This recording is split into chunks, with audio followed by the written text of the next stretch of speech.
We're live. Okay, thanks, Frank. Right. All right. So good evening, everyone. Meeting of the EFPBC this evening. Today is February 3rd. Our chair, Jay Nardone, is not with us tonight. My name is Chris Nixon, so I'll be the acting chair. Just a word of caution to those joining us tonight here from the, so that means I'm not making any motions or seconds. So I'm going to need others to step up on this, including on the minutes, since Don prepared the minutes. But just a quick rundown of the agenda. We'll have public comment, a couple of sets of meeting minutes from, I think, with January 6th and January 13th that Don distributed earlier. And then we'll get on to the Lynch Elementary School. We have just to review some communication from abutters with some concerns around the site that we've been going back and forth on a little bit. And then we're going to have the January monthly project update report from our OPM. And then we'll review, I think, payments and authorizations, payment and spending authorizations, and then next meeting dates. I want to hit those real quick, just so I can before I start driving. So we're asking everybody to continue to hold February 10th and February 24th, and then March 10th and March 24th. Especially a new reason for holding both those dates in February are that we expect to be releasing here any moment the phase 1 of the 10-year facilities master plan. That was our enrollment demographic study by the UMass Donahue Institute. There is interest in having a joint meeting between the school committee and the EFPBC. I think we talked about that briefly at the last meeting. And we'd like to invite other boards and committees to the extent they're able to watch and ask questions if there's time. So we'd like to do that in February. So just ask everybody to hold both of those dates. I don't think we'll be ready to do the UMass piece on the 10th, but if we were to do it on the 24th, that would be a single item agenda. It would be focused only on that. So with that, why don't we move into public comment?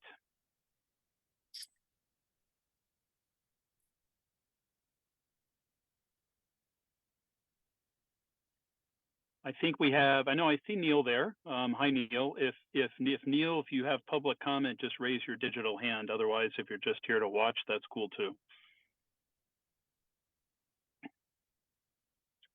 I think Neil is satisfied just watching tonight. Don't see any hands raised. Glad you're here with us, Neil. Okay, so we're going to move on to the meeting minutes. So we had minutes from January 6th and January 13th. The 13th, right.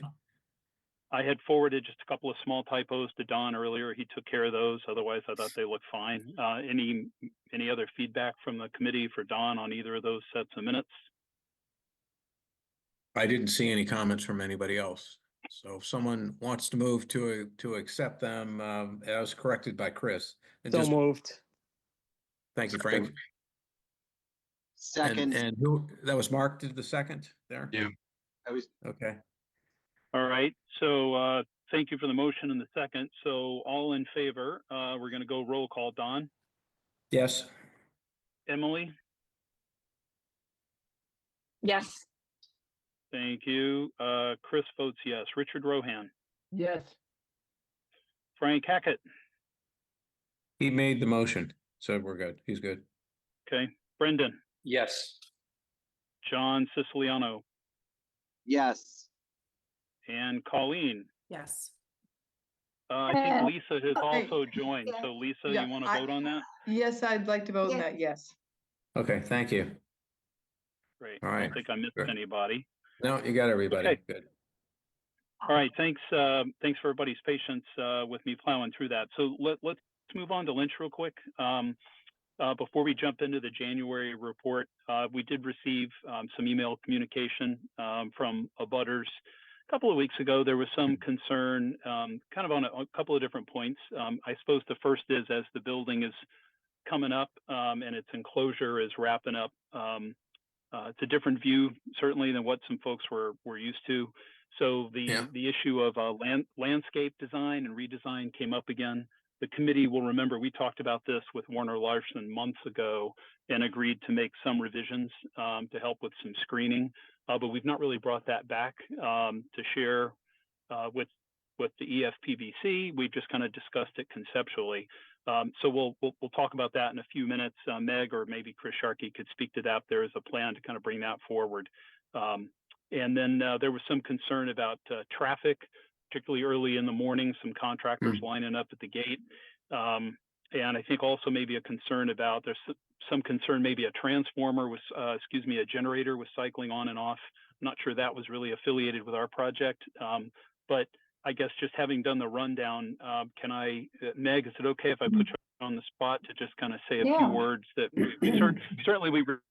we received the concerns. I'll offer, I visited the neighborhood about 2 weeks ago, actually, before the email came in, had the chance to speak with Neil, made a point of kind of looking at the site from everybody's front door, and certainly appreciate how different it's going to be. So we'll look forward to that landscape presentation. But I think, Meg, you've got a little more insight into this. Maybe you could share with the committee. Yeah, so the resident of 1 Brantwood had sent us an email, and there were some concerns with the traffic, the contractor vehicles lining up on the street very early in the morning, and then some noise from a generator, cycling on and off. So we have spoken to Bray, and they have come up with a solution to getting the contractors in the site as soon as they get there. So hopefully that issue is resolved. The issue of the generator was related to this project, but it was when the sewer bypass work was happening in the street, and that work is complete and has been completed for a while. So hopefully that won't be an issue again. Chris Sharkey and I are working with Warner Larson on coming up with some additional plantings and screenings along the parking lot edge along Brantwood, and that was always the plan. It just hasn't been a priority, given the time of year and other issues that have been a priority. So we are planning to come up with some alternative solutions and then meet on site with the residents sometime in March when the weather's a little better. And then we will come back to everybody with what we all feel is, a good solution to their issues, which are generally about light pollution reaching their property. So we'll be back probably late March, early April to present those ideas to you guys. Thanks, Meg. And I want to remind the committee and Neil and any other abutters who've jumped on that when we talked about this months ago, in addition to kind of being open to tweaking the landscape design, we also said if we felt it was necessary to look at some sort of architectural solution along that front edge, the head-in parking under the ground-mounted canopies off of on the Pond Street side, that would certainly be something we'd be willing to look at, but we just needed to see the landscape solution first. So I look forward to seeing that. Anybody have any questions for Meg or any comments? Hearing none. Meg, if it's okay with you, let's move on to the January project report from Hill. Andy, is that you tonight? Yes, that will be me. All right. I'm gonna start my car and hit the road then, and I'll listen. Thanks. Okay. Try safely. Yep. Very efficient, Chris. Very efficient. I love it. So for the month of January, we actually completed the window test on January 29th. We pushed that out by a week because it was very cold the day that we set it up for. So the window test passed both the window and the curtain wall last Wednesday.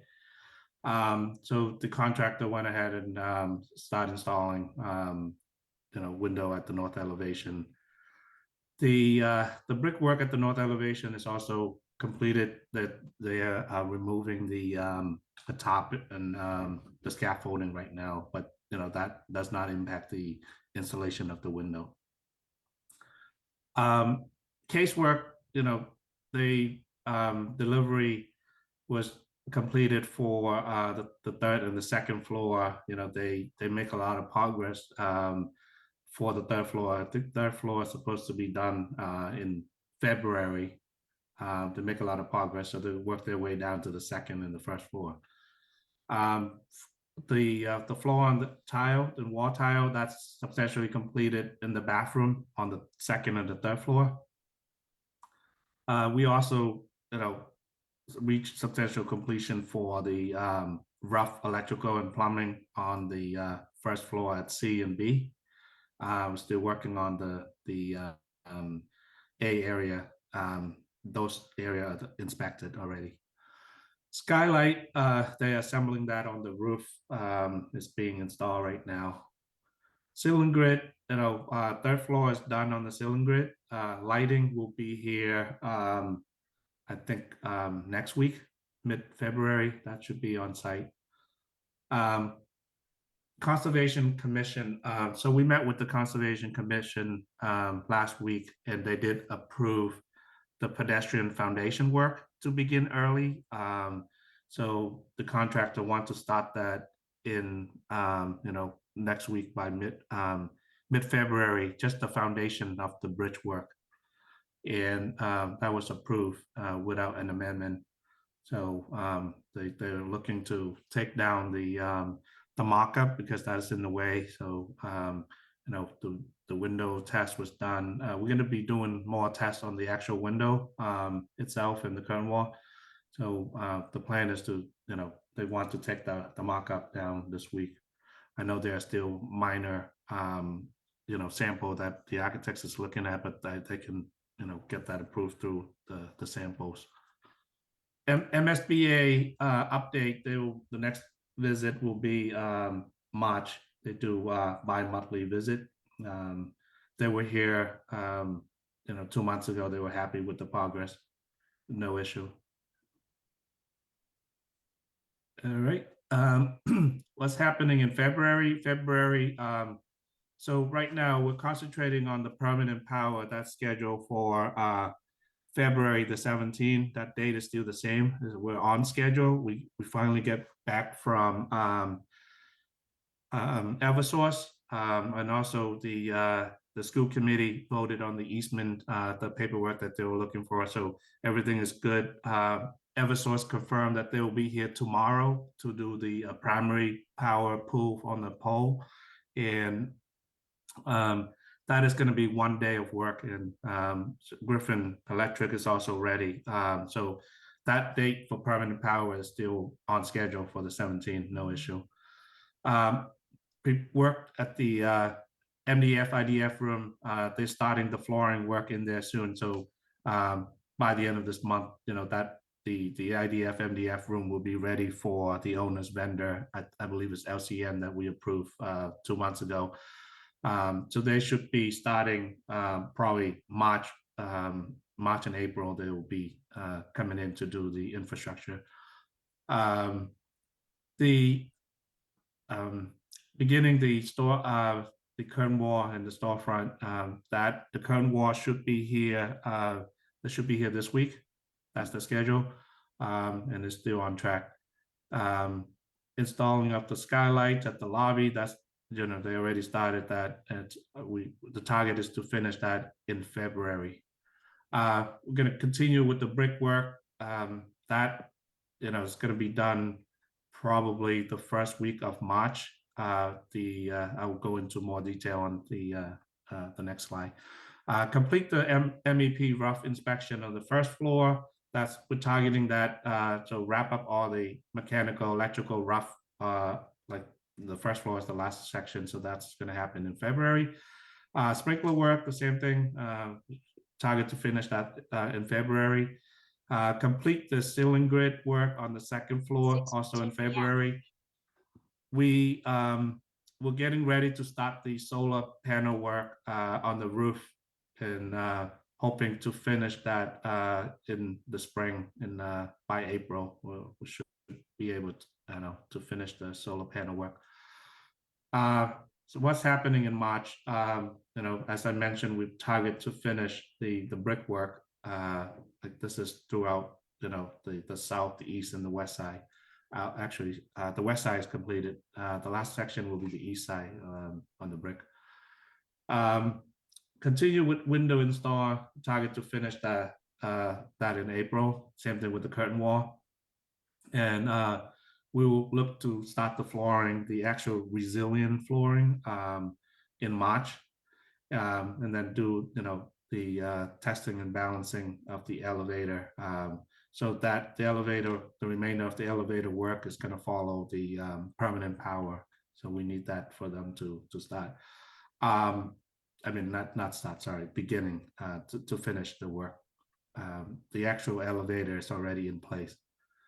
HVAC startup, that will also follow the permanent power. So was on schedule for March startup. So looking at the overall schedule, this is the milestone, similar to what I presented last month on the exterior. Skylight, we started that in early January, was assembling that. It's still ongoing.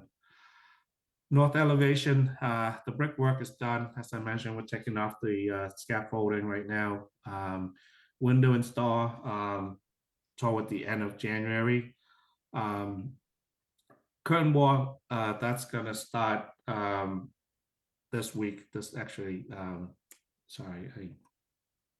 it's coming this week. This actually got pushed out a little bit, but phenolic panel, that's gonna start next week. The exterior lighting, fire alarm, the remainder of the exterior work security, that the end date is still remaining the same.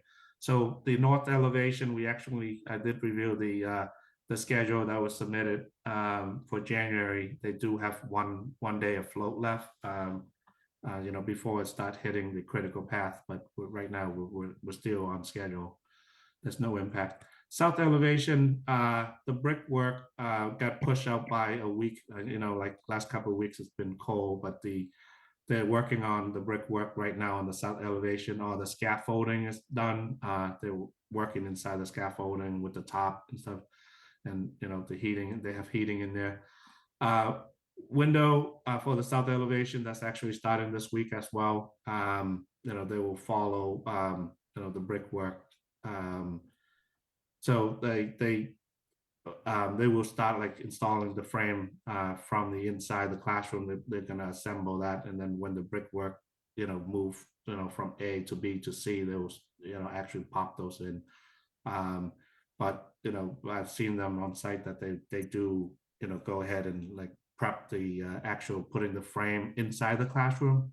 So that's they're gonna start that targeting this week. Installing the curtain wall, as I mentioned, that's coming. So the south elevation, they plan to start that at the end of this month. Phenolic panel is also coming this month. Toward the end of the month, they will install the phenolic panel. Overall schedule, the remainder of the exterior elevation, the lighting work, the fire alarm, exterior fire alarm work, security, like security camera on the outside stuff. So it's still on target for April 29th of 2025. West elevation brickwork, that's I mentioned completed. They're gonna plan to start, there's only a few windows there.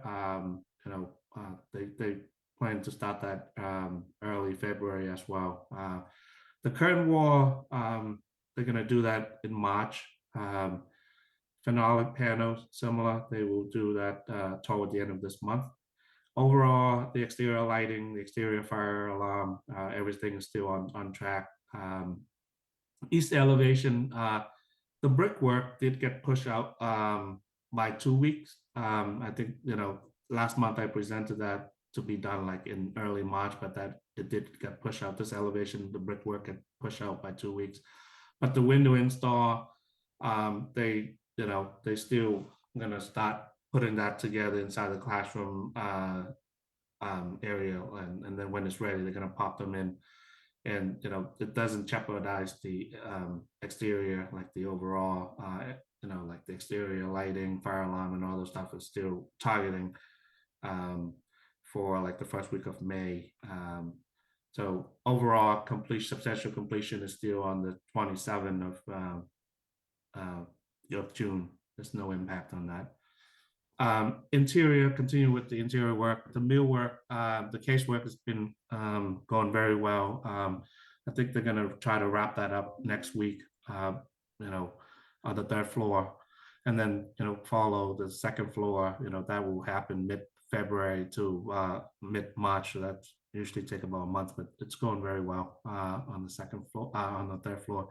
So, and then after that, they'll follow the 1st floor. So it's typically take about a month for each floor. Then when they're done with the casework, flooring, they will start the flooring. So as you can see, like the 3rd floor is ready for them to do flooring toward the end of this month. This is the resilient flooring. And then, follow that will be the 2nd floor and then the 1st floor. We target again to get, the building fully enclosed by April 1st. That date is still the same from last month. Kitchen still on schedule for April 10th.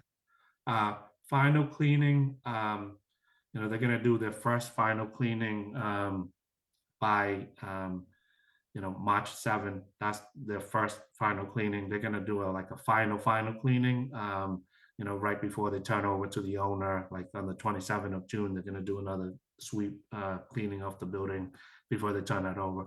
So they target to get all final inspection by June 5th. Some of the floor, like they will have, final inspection. We're gonna start like the walkthrough with the fire department, building department, toward the end of May, and then target to finish the final inspection by the 1st week of June. So what's going to happen between like June 5th to the 27th, they're going to be doing like minor touch-up punch list. That's going to happen there. So mechanical startup. So we're going to start that in March, when we have the final, the permanent power on the 17th, and then they're going to start up the mechanical unit on the roof, March 11th. We're going to start that. Mechanical testing and balancing still on schedule for April 1st. Testing of electrical equipment like fire alarm, lighting, and other stuff, start in that first week of April as well, April 2nd. Mechanical commissioning, we're still starting that on mid-April. That will probably go until like June, July, just to make sure everything is working properly. Training, that's going to happen, from starting April 23rd to like first week of May. Landscaping, they're planning to do that in April, the springtime, probably a month of duration there. Paving and striping, that's going to happen. Same thing with the landscaping. The playing turf also happening in April, and the playground April and May. Overall, as I mentioned, we're still on schedule for June 27, substantial completion. Some progress photo, as I mentioned, this is the window test on the mock-up and the curtain wall, both passed on the 29th, last Wednesday. They have the top up, they have the heat for the window testing. Sorry, as I mentioned, this needs to go down so we can do the bridge foundation work. So this here is the north side. You can see the gym here. They did, install the window last week. They've got the first section on the lower level at B on the north side. More windows, the window here. They're installing the window up on the 2nd floor now. I think that should be, done this week.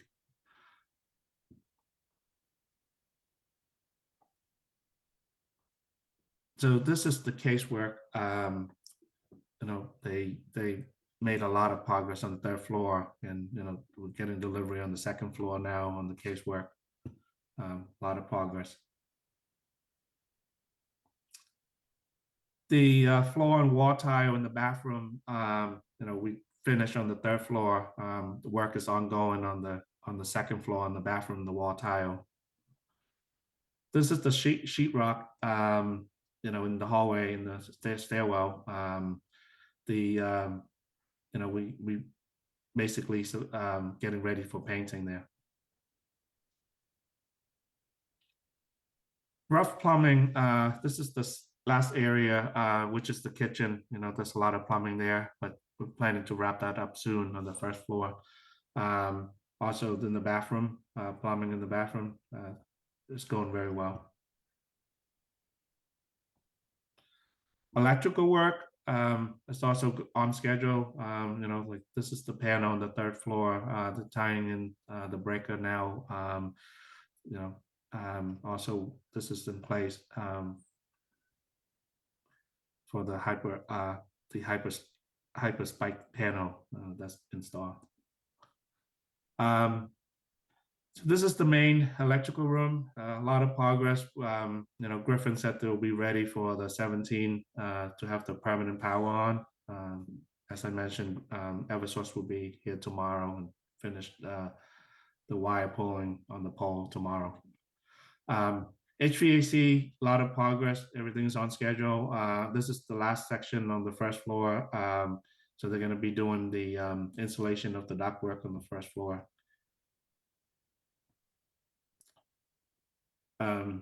Actually, any question on the construction progress before I jump on the dashboard and talk about financial? Wait, Hi, sorry. Geeta. I may have a question, but I don't know whether to take it. It's just the brickwork. I had a question, but Yep, go ahead. just I guess in a bigger picture, Andy, just curious whether the work was planned right off the bat that it would be done in the winter months, and as far as the line item cost concern, you know, the winter weather condition and the additional measures to be taken, is it already priced out? I was just curious. Yes, correct. Yeah, the schedule is always to do it in the winter. They know about this. They have, you know, they already planned this when they bid this job. They know that they have to carry, you know, temporary heating, scaffolding. As you can see, the scaffolding there. They have heating and stuff. Yeah, they did not complain about, you know, winter condition. I know it got a little cold and it, you know, it's a little bit slower than we expected, but you know, but they don't have any maybe, concern opening the building. yeah. One other question, maybe in the brickwork, would you say, you know, the majority was happening in the dead cold weather? Perhaps maybe the first 24 hours, were there measures even taking the temperature in the dead night, you know, whether it was maintained or, you know, just curious, like.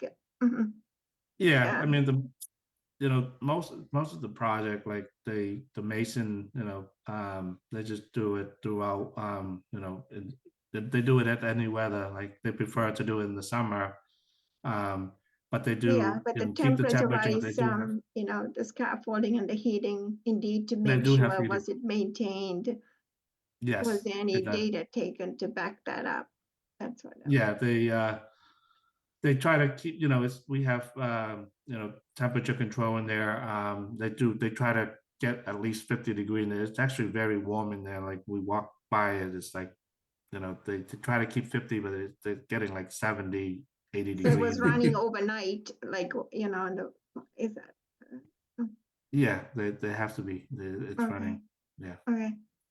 Not only that, but the entire building, they ran that. That's why, you know, Okay. the I see generator was Lisa's running. hand, but Can I add to that, Geeta? Then I do have a Yeah. follow-up question for you, Andy. So I was out there like a week and a half ago, probably 9 o'clock in the morning. I mean, it was like it was that bitter cold snap. Empire Masonry, they're heating the water on site before they even mix the mortar. As soon as the mortar is mixed, they put it on the lift. The lift takes it up to the enclosure.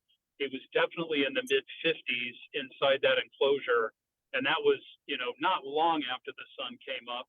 It was bitter cold outside, but plenty warm on the inside. The one thing I did see that I was not happy about was some contamination in those masonry openings where the cavity wall is exposed. So I did point that out to Tom. So, we had some mortar and broken brick and whatnot that was finding its way on top of those openings. So Tom was pretty quick to get back to me with a photo showing that Empire had cleaned that up and they used some rigid insulation to protect those areas. Andy, I'm assuming that is still in place today, right? That Tom and Empire are being careful to be sure we're protecting those openings, because I know they're going quickly. Yes, it's being addressed. You're correct. I mean, after that day, we did talk to Bray. They did address all of those.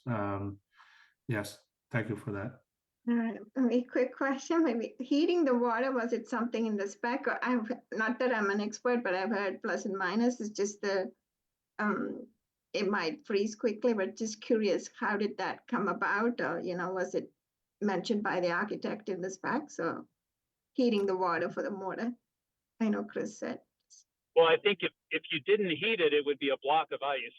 But I was particularly curious to know if they were using admixtures, given the cold temperatures. But because they were heating the water, and they were getting and of course, you mix it with the mortar, it's naturally exothermic.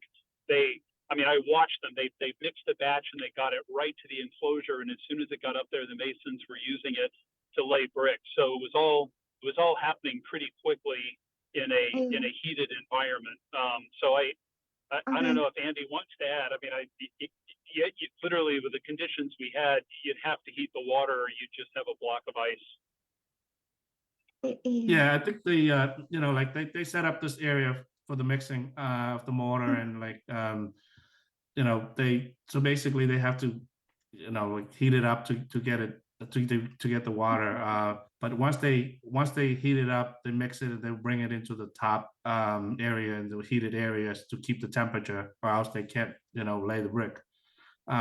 It's more their means and method, but I know the spec call for a certain temperature to in order for them to use the mortar, but how to heat it up, we can't control that. Yeah, okay, but maybe it'd be a good idea to keep notes of which section were done in the winter months, just in case something needed down the road, Okay. And Geeta, just so you know, again, it's means and methods. They have a rod inside the container, but they also wrapped coils around the barrel as well. So they were heating the water directly inside the volume, and then they had heat from the outside as well. Okay. All right, thanks. If there are any other questions for Andy before he moves on, just either speak up or raise your hand so Don can see you. I'm driving. There's two more. Lisa and Frank have their hand raised. Lisa was first. I just got a quick question, and this has to do with the elevator, Andy, and I haven't asked this before. With the elevator being put in place, is it going to be have braille on the outside as well as for each floor being sort of saying like floor 1, floor 2, and being announced in the elevator, rather than just the usual the dinging of the elevator, however you would say that. So to make sure that the elevator has braille on the inside and outside, as well as each floor being called out in case somebody is visually impaired. Is that been put into the elevator? Chris, do you have that answer? I know inside the elevator they would have railing there, but I'm not sure about the outside.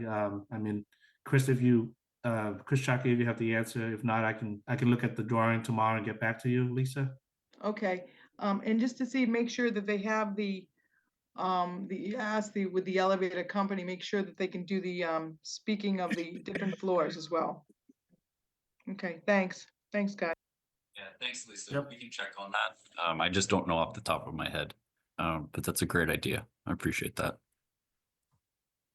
You mentioned speaking on each floor. Do you mean like every time when you get to like second floor, say second floor, or what do you mean by that? Yes, that's exactly what I mean. What they do is it announces each floor, so if somebody is visually impaired, they know which floor they're on. Okay, well, we'll get back to you on that, on those two questions. Frank, you're up. Yeah, just to add to what Lisa just said, just make sure it's a calming, soothing voice too, if you could. it comes in handy for people who aren't visually impaired as well, who forget what floor they're on. I just would make a suggestion, or I would like to have you consider an additional final cleaning sometime in early August, mid-August, because my experience has been that we've got custodians who are trying to learn the building, they're trying to learn the systems, and we're getting ready to show this thing off. And I think it would just be helpful. It has been helpful at other places I've been to have one additional final cleaning prior to the opening. But Okay, we'll work with them and sort this out. Okay, good suggestion. Thank you, Frank. All right, let me go to the dashboard. So I went over like some of the milestone. Just want to concentrate on like the key delivery. So we talked about permanent power still on schedule for February 17. Switchgear, that's on schedule. Eversource will be here tomorrow. Curtain wall, as I mentioned, we slipped like about a week or two. The north elevation is on schedule on the window. South elevation got pushed up by like a week, but overall the exterior schedule, we still have like a 1 or 2 day of floats in there. It's not going to impact the critical path.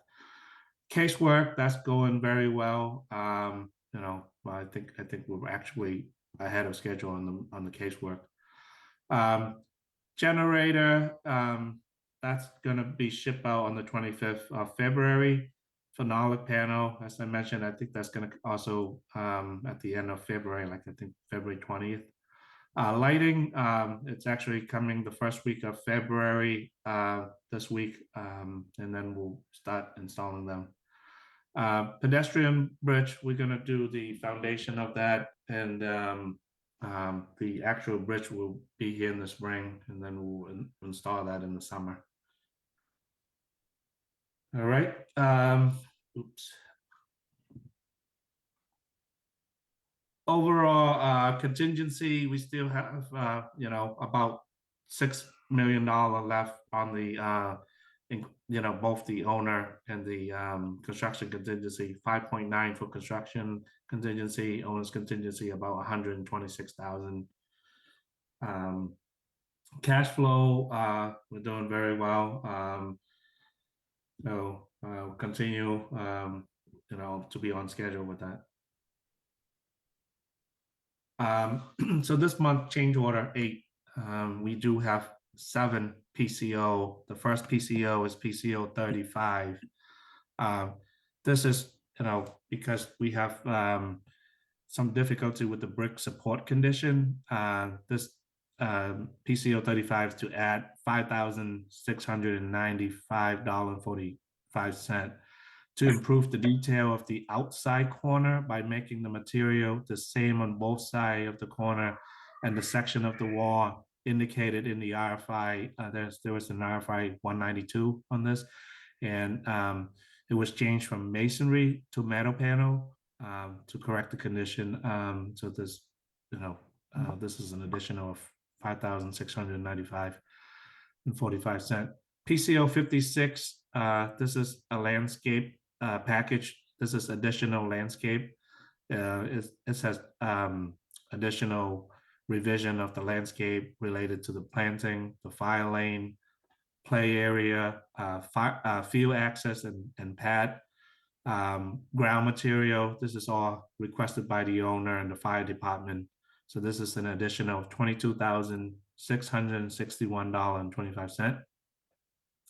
PCO 61 roof cavity at the brickwork. There's an RFI 176 on this, and this is additional $15,923.63.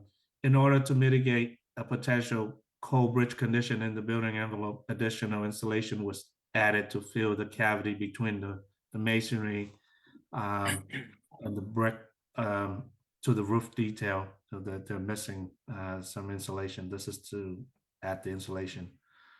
It's for $15,923.63. Additional shelf, this is the millwork. I think two months ago, 2 meetings ago, this was on PCO. I mean, change order 6. We were asked to further review with the owner to see what was needed. So this is part of the FF&E process. The provision of the student mailbox lot was discussed. This PCO is to add additional shelving to each floor, the kindergarten, the pre-K, and the connection, the cubby, to match the design of the cubby on the upper floor, providing a similar mail slot at the location that was not included in the original bidding contract document. So, we met, the design team met with the owner. It turned out that this is needed. So we add this back into this change order for $6,733.91. PCO 64R1 for the pre-K nurse toilet. This is additional $3,764.57. During the course of construction, it was discovered that the toilet in the pre-K nurse's bathroom needed to be changed from a wall-mounted to a floor-mounted style in order to be provided to require accessibility height, for the student age this group. So this PCO is just the first part of the plumbing work related. Is for $3,764.57. Next is PCO 67R1 for miscellaneous drywall condition. This, we need to modify and add some drywall, in various area, like furring out the drywall, and making modification to some door frame. As this work is done on T&M in order to keep going on the project, but there are various area. The amount is for $14,412.41. Next is PCO 71R3, the steel support. The slab edge position at the second versus the third floor at the bridge walkway between B and C wing are misaligned. They're slightly misaligned, so they have to add a steel angle to support the hollow metal frame for the window at the third floor. This is to allow them to maintain alignment with the wall adjacent. So this is for additional $14,419.32. The total change order 8 is for $83,610.54. Any question? Andy, let me jump in if I can on that last one, 71R3. So is this, I'm assuming this is not a structural and architectural design issue where the column or the structural lines were off. Was this an issue with steel erection? And if so, well, tell us how this one would be funded exactly. So I did ask the same question, with the design team. Tape mentioned that it's actually a design omission. This is actually not the contractor. So this is an omission that have to come out of owner's contingency. Okay, so misalignment, but not just due to steel erection. No, not the contractor's fault. It's the design. Okay. And all the miscellaneous drywall work, Andy, that was a little, I guess I just didn't understand. Is it like fixes for as-built field conditions, or are these actually changes to the project? Good question. Yeah. So it has to do with drywall. Like, so for example, there are like door frame, two door frames, that they have to like take it out, put it back. They have to address it, drywall to make the wall work. It's a bigger type of door frame, like, so they have to make some modification to the drywall in order to make the door frame work. And then, they have to fur a certain area, they have to fur out the wall to make to make it work. It's just fixing drywall here and there, and it's it's another design omission, and so I did talk to Tape about this, and so we have to these work were done on T&M, and we track them. Tom and Mark track them on site. We have to slip for them, and they they're like, I believe, like 5 or 6 slip. Okay, well, I assume you all talked about it and agreed to it. It's just, Correct. Yeah, Andy, if I could just jump in real quick, like some of them, like one of them or two of them, were like the studs that were kind of going up some of the 3-story spaces. They were just slightly misaligned, kind of going up that sheer face. And so we had to fur out one side a little bit. why? It was I guess why is that something the owner pays for? it was on us. It was a Oh, you're saying modeling. they were misaligned, like you showed it in 2 different locations Yeah, at different like we had floors. we had like an 8-inch stud, and then like a 10-inch stud, kind of going up. So that was just an error on our end. Sorry to Thank you, jump in, Chris. but I've done a lot of work with that vendor, and they are very change order happy. Like they send way more slips than most typically do. And just while we're talking about them, I just noticed a few of them weren't signed in the field. So maybe someone can just have a conversation with them and make sure that we're getting signed. Okay, we'll look into that. But usually we any T&M, our site guy will have to sign it. But thank you for that. I'll make sure. Anything else, Emily? Okay, Richard. Sorry, my only other question was one of the change orders for the plumbing had some concrete trenching that needed to be done. Is that not an extra charge, or is that just going to be on a different PCO? Yeah, it's the different PCO. As I mentioned earlier, this is just the plumbing part of it, and we need to get that going. Can't hold it back. Okay, so there'll be an additional one for the trenching. Correct. Okay, got it. Go ahead, Rich. Yes, thanks, Andy. I'm a little bit concerned about the owner's contingency, the balance in that, and the so has it been determined which of these PCOs that are listed, these 7 that are listed here, are going to be charged against the owner's contingency at this point, or is it still under the? Is it still No, under this is going to discussion? go under. It's going to go under this. So right now we have 2 contingency. I mean, both of them are really the owner's contingency, right? It's really the town's money. One is construction contingency, and the other one is the owner's contingency. One is for hard cost, the other one is for soft cost. So this would go against this 5,924,275 for construction for hard cost. So the whole, change order 8 here will go against this line. 5,927. I mean 923,000.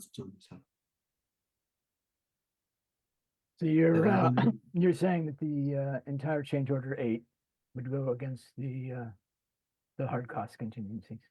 Correct. Okay. So the soft cost is more for like, design or additional services, or, the OPM or anything that's, more on the administration side, design, stuff like that. Okay. Thank you. Yep. Any more questions, Rich, before I go to Gita? No. I just had a question when, like, is the other pedestrian bridge? I thought from my last memory of the recollection, maybe there could be some change order. Are we saying there would be nothing and everything sorted out? Is that correct? Or when you mentioned No. the foundation work is starting, just Yeah, curious. no, there's a change order that is being reviewed still, but Okay. yeah, no, you'll see it on the Okay. next change order most likely. I see. Okay. Yeah. So, But the footings are scheduled to go in, Right. starting this week or next, yeah. okay, how does that connect with the chapter 91, or they can start it, the work? They can Does it- start it there. It's not in water work. It shouldn't, they don't okay. have to be in the water. Yeah. Okay, all right, I thanks. think by the time we get the chapter 91 license, the Mhm. work will be done. Okay, all right.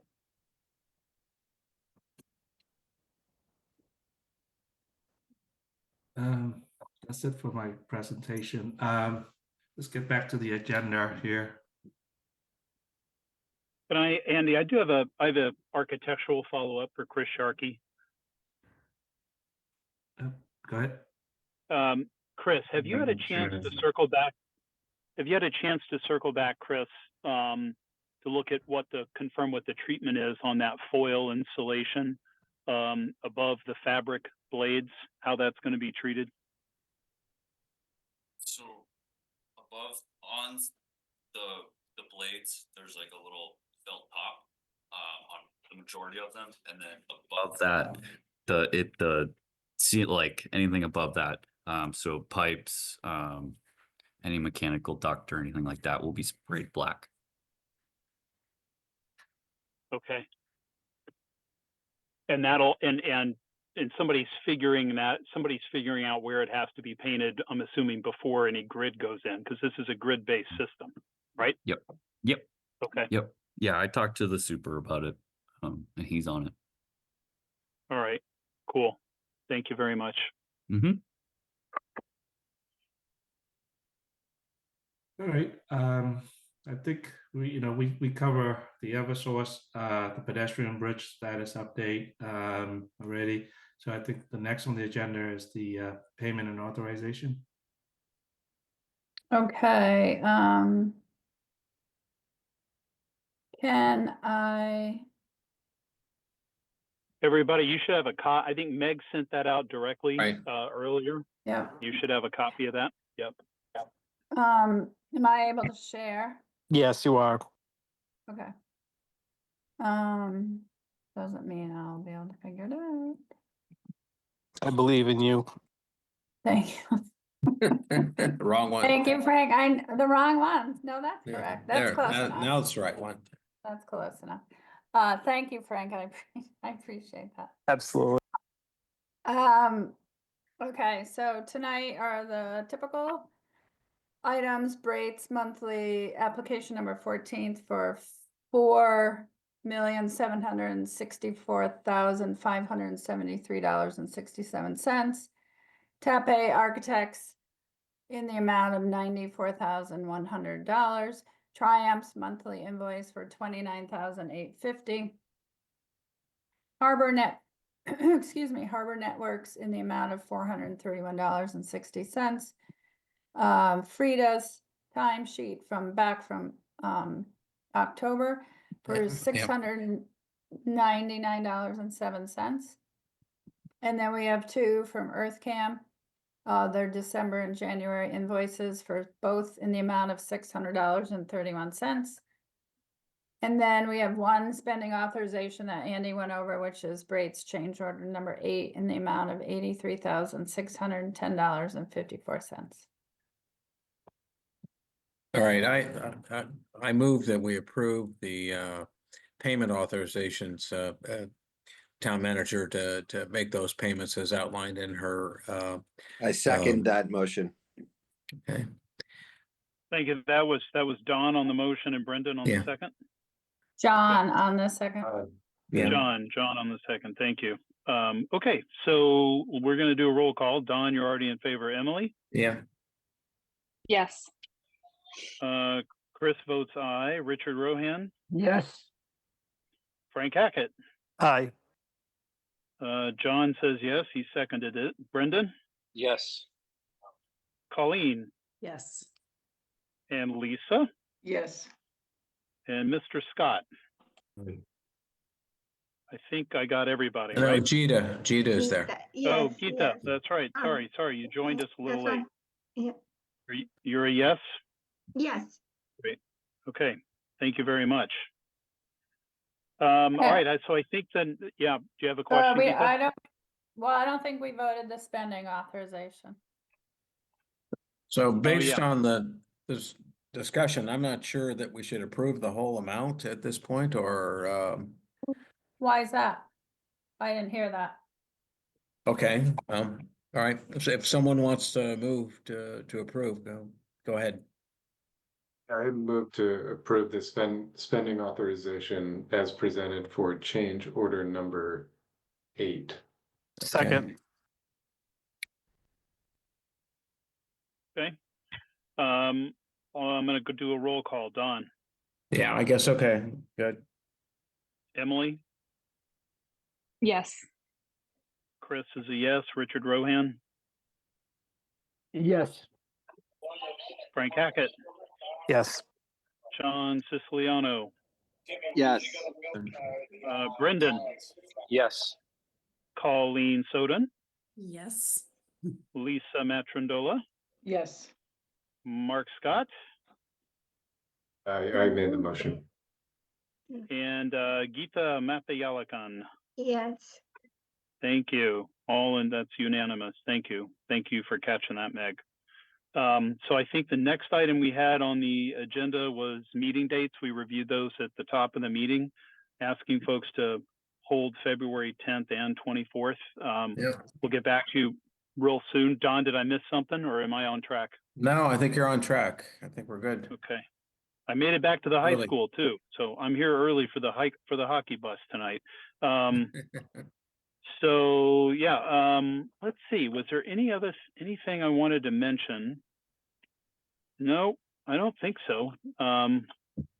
Yeah, we'll keep you guys informed as soon as we kind of pin down a date, and also as soon as the UMass report is released. They're taking care of a few just minor typos on their end, but it's virtually done. So Okay. you'll hear from us real soon. I think that's it. Unless anybody has anything else, I think we're ready for a motion to adjourn. I move we adjourn. Second.